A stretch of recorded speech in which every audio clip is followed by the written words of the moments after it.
in the quiet vastness of eternity, before the foundations of the earth were set, before oceans churned or stars burned, Scripture speaks of a mystery older than human memory, a rebellion, a fracture in heaven itself.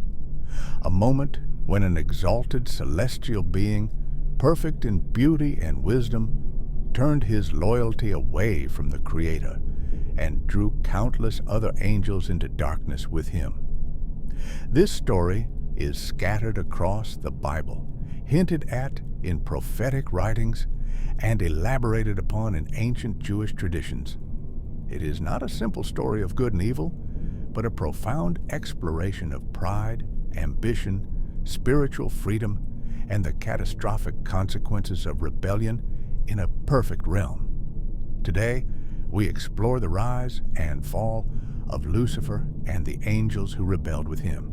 Not the Watchers, not the sons of God from Genesis 6, but the original rebels, the high-ranking celestial host whose war in heaven shook the cosmos. And though millennia have passed since the event, echoes of their revolt still ripple through humanity's spiritual history. Before he became the adversary, before he became the dragon, the serpent, the accuser, Lucifer stood among the greatest beings God ever created. The prophet Ezekiel describes him in imagery unmatched elsewhere in Scripture. In chapter 28, speaking through the king of Tyre as a metaphor, the text unveils a portrait of Lucifer's ancient splendor. You were the seal of perfection, full of wisdom and perfect in beauty. Every precious stone adorned you. You were on the holy mountain of God. You were the anointed cherub who covers. These titles are not poetic exaggerations. They reflect high celestial rank. The anointed cherub who covers suggests he stood close to the throne of God itself. Cherubim are not baby-faced angels. They are fierce, powerful throne guardians, and Lucifer was among them. His radiance was likened to gemstones, sardius, topaz, diamond, beryl, onyx, jasper. His voice, according to old traditions, was said to be like music itself. Isaiah 14 suggests his name, Hallel ben Shakar, meant shining one, son of dawn. This was no ordinary angel. He was a being of brightness, influence, and rank. Many theologians interpret Ezekiel's words to mean Lucifer played a leadership role. Some say he may have even been above the archangel Michael before his fall. He walked in the midst of the stones of fire, imagery associated with the direct presence of God. Lucifer's glory was unmatched. His authority was great. His beauty was breathtaking. And that is where the first seeds of disaster began to grow. To understand the weight of Lucifer's rebellion, we must understand the structure of heaven itself. Scripture and ancient writings present a highly organized spiritual realm. Paul speaks of thrones, dominions, principalities, powers, authorities, archangels, angels. This hierarchy is not symbolic. It reflects actual spiritual structure. At the top stands God. Below him, a council of heavenly beings. Below them, archangels such as Michael, Gabriel, Raphael, and Uriel. Then ranks of angels, messengers, warriors, ministers, watchers, and more. Where did Lucifer stand? The biblical imagery and ancient Jewish interpretation suggest he stood very high, possibly among the top tier, if not the highest-ranking angel ever created. If Michael is described as a great prince who leads God's forces in war, Lucifer may have been a prince of worship, wisdom, and authority before his corruption. And this is what makes the rebellion so staggering. A being of this rank did not simply fall. He convinced a third of heaven's host to fall with him. How does an angel, created good, created perfect, fall? That answer lies in the next chapter. The prophet Isaiah captures Lucifer's inner thoughts. his shift from humility to ambition. In Isaiah 14, we find the infamous 5 declarations of pride. I will ascend into heaven. I will exalt my throne above the stars of God. I will sit on the mount of assembly. I will ascend above the heights of the clouds. I will be like the Most High. These 5 statements are not impulsive. They are deliberate, calculated. The language implies a slow-burning pride growing over time. And pride, Scripture says, is the beginning of all sin.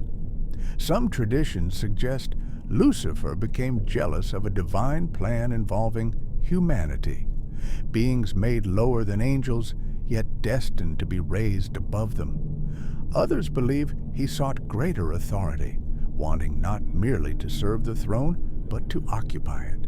Whatever the cause, the corruption was internal. No external influence, no temptation from outside. Lucifer created the first sin, and once pride was conceived in him, it spread like a contagion.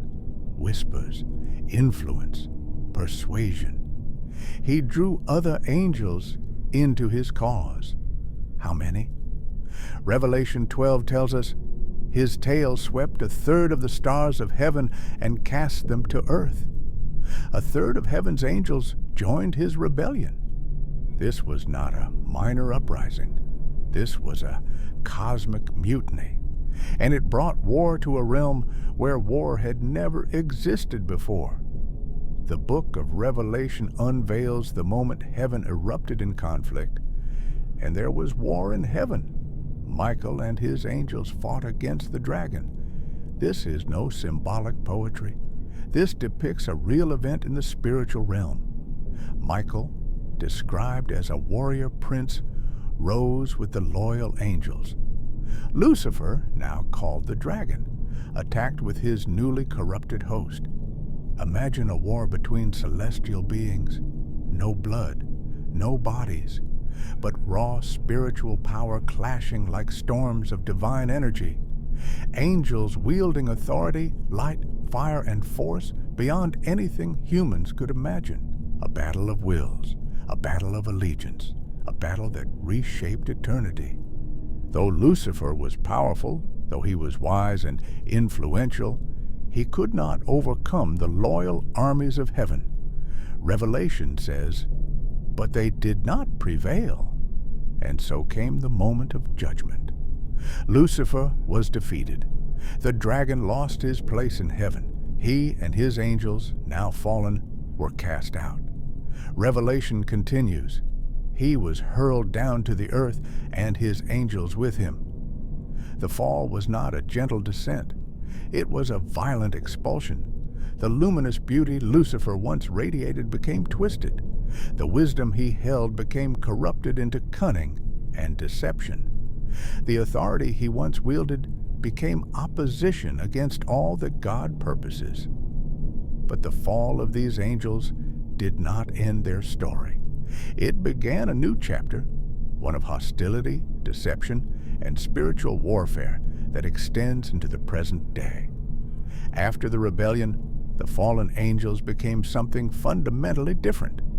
Lucifer became Satan, the adversary, the accuser, the enemy. The fallen angels became powers of darkness, principalities of destruction, rulers of spiritual wickedness in high places. Their goals shifted from worship to rebellion, from order to chaos, from truth to deception. Their influence can be seen through spiritual deception, counterfeit religions, corrupting human authority, influencing nations, tempting individuals, sowing division and fear. Though defeated in heaven, they continue their rebellion on earth, not with armies and celestial weapons, but with ideas, influences, and the manipulation of human hearts. Their fall set the stage for the greatest spiritual conflict humanity would ever face. Why did God allow them to continue? The Bible teaches that human history itself is part of a cosmic courtroom, a stage on which loyalty, faith, and spiritual allegiance are tested. Satan became the ruler of this world, not because he conquered it, but because humanity surrendered spiritual authority through disobedience. And yet, Scripture also promises an end, a future where the fallen angels will face final judgment. The abyss, the lake of fire, the termination of rebellion forever. But until that day arrives, the influence of Lucifer and his fallen host continues to shape the world. Their rebellion is not ancient history, it is an active, ongoing force. This event, the rebellion of Lucifer, was the first fracture in creation. It shaped the destiny of angels, humanity, and the world itself. But the deeper mysteries still remain. What exactly did Lucifer say to the angels who followed him? What promises did he make? What vision of the future convinced so many celestial beings to join his cause? And what role do these fallen powers still play in the unseen battles of our world today? For thousands of years, cultures, religions, and ancient texts have left clues, but the full truth remains veiled, waiting to be uncovered. This was the first fall, the birth of darkness, the origin of the adversary, but the question remains, what happened next? What did the fallen do once they reached the earth? And how far did their influence spread before the flood? Like, subscribe, and turn on notifications, because the next episode will take us deeper into the aftermath of Lucifer's fall and the shadows that followed. Until then, watch the skies, search the scriptures, and stay awake. The story has only begun.